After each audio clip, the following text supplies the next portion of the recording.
Serait-ce le retour du président procrastinateur? Le feuilleton de cette coalition va-t-il durer tout l'été? Après cette dissolution surprise, cette campagne législative éclair, Emmanuel Macron fait savoir, comme aurait dit Mitterrand en son temps, qu'il veut, je cite, « laisser le temps au temps ».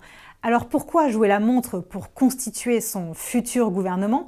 La tâche n'est pas simple évidemment, mais on peut avancer plusieurs raisons. Il y a d'abord l'explication institutionnelle. Le président, et c'est logique, veut attendre de voir quelle sera la structuration de l'Assemblée.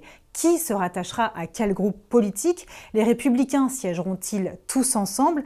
Quelle physionomie des groupes à gauche? Ces questions sont déterminantes quant au rapport de force politique dans l'hémicycle. Une raison tactique, ensuite, si le nouveau Front populaire revendique la victoire et tente de se mettre d'accord pour proposer un nom de Premier ministre, Emmanuel Macron n'a pas tout à fait la même lecture et n'entend pas se faire dicter son choix. En prenant son temps, il mise sur l'explosion de ce bloc de gauche entre insoumis d'un côté, sociaux-démocrates de l'autre, pour en tirer profit. C'est la raison pour laquelle il a chargé Gabriel Attal, Gérald Darmanin ou encore Yaël Braun-Pivet, les responsables de son ancienne majorité, d'élargir le socle, d'aller chasser à droite, à gauche, pour espérer que le bloc central s'impose comme une force motrice et incontournable dans cette future coalition. Une raison politique, enfin, le chef de l'État veut, dans cette phase d'attentisme, montrer aux Français qu'il a réussi son pari de la dissolution, puisqu'il a éloigné, contre toute attente, le RN du pouvoir. Il contemple donc ce nouveau paysage politique fragmenté avec, il faut le dire, un doux sentiment de revanche.